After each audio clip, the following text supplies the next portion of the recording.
সিরাজগঞ্জের রায়গঞ্জে মানবাধিকার কল্যাণ ট্রাস্টের উদ্যোগে আলোচনা সভা ও খাবার বিতরণ করা হয়েছে।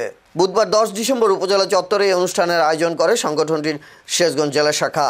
জেলা শাখার সদস্য হাসিবুর রহমান হাসিবের সঞ্চালনায় অনুষ্ঠানে সভাপতিত্ব করেন সংগঠনটির সিরাজগঞ্জ জেলা শাখার সভাপতি ও উপজেলা দুর্নীতি প্রতিরোধ কমিটির সদস্য এবং পেট্রিয়ট অ্যাগ্রো লিমিটেডের ইনচার্জ আব্দুর রব সোহান তমাল সরকার। প্রধান মেহমান হিসেবে উপস্থিত ছিলেন উপজেলা বিএনপির সাবেক সভাপতি শামসুল ইসলাম। এছাড়া অনুষ্ঠানে আরও উপস্থিত ছিলেন রায়গঞ্জ উপজেলা বিএনপির সাবেক সাংগঠনিক সম্পাদক আবুল কালাম, আব্দুল কুদ্দুস মণ্ডল, উপজেলা যুব দলের সভাপতি আব্দুর রাজ্জাক রানা, রায়গঞ্জ পৌর বিএনপির সাবেক সভাপতি হাতেম আলী সুজন, মানবাধিকার কল্যাণ ট্রাস্টের সিরাজগঞ্জ শাখার সাধারণ সম্পাদক ফারুক আহমেদ, ইটভাটা মালিক সমিতির সাধারণ সম্পাদক ওমর ফারুক জুবায়ের ও রায়গঞ্জ উপজেলা ছাত্রদলের সদস্য সচিব ইবনে সাইদ সজল। অনুষ্ঠান শেষে গরিব দুস্থ অসহায় মানুষের মাঝে খাবার বিতরণ করা হয়।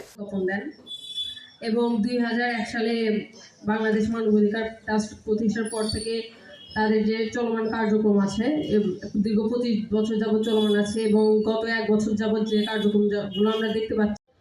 বিএনপির সাবেক সভাপতি শামসুল হক সহ বন্ধুবর বিএনপির নেতাকর্মী যারা উপস্থিত হয়েছেন, উপস্থিত আছেন দুর্নীতি দমন কমিশনের প্রতিরোধ কমিশনের নবনিযুক্ত সাধারণ সম্পাদক ভাটা মালিক সমিতি। ঘটনা ঘটে না এমন ঘটনাই নাই, সব ধরনের ঘটনা রায়গঞ্জে ঘটে।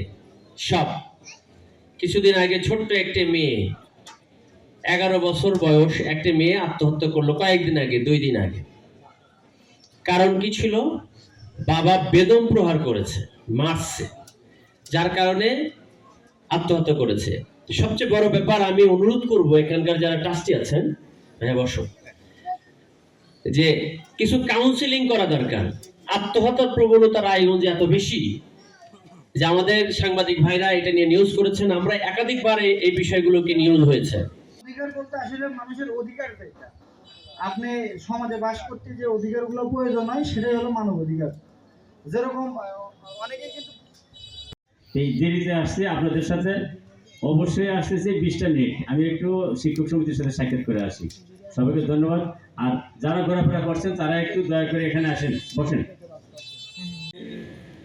প্রতিবারের মতোই যেভাবে বাংলাদেশে করা হচ্ছে সেই ধারাবাহিকতায় আমাদের সিরাজগঞ্জ জেলা কর্তৃক আয়োজিত আজকে বিশ্ব মানবাধিকার দিবস, আমাদের সংগঠন প্রত্যেকবারের মতোই সেই ধারাবাহিকতায় মানব সেবা করে থাকে।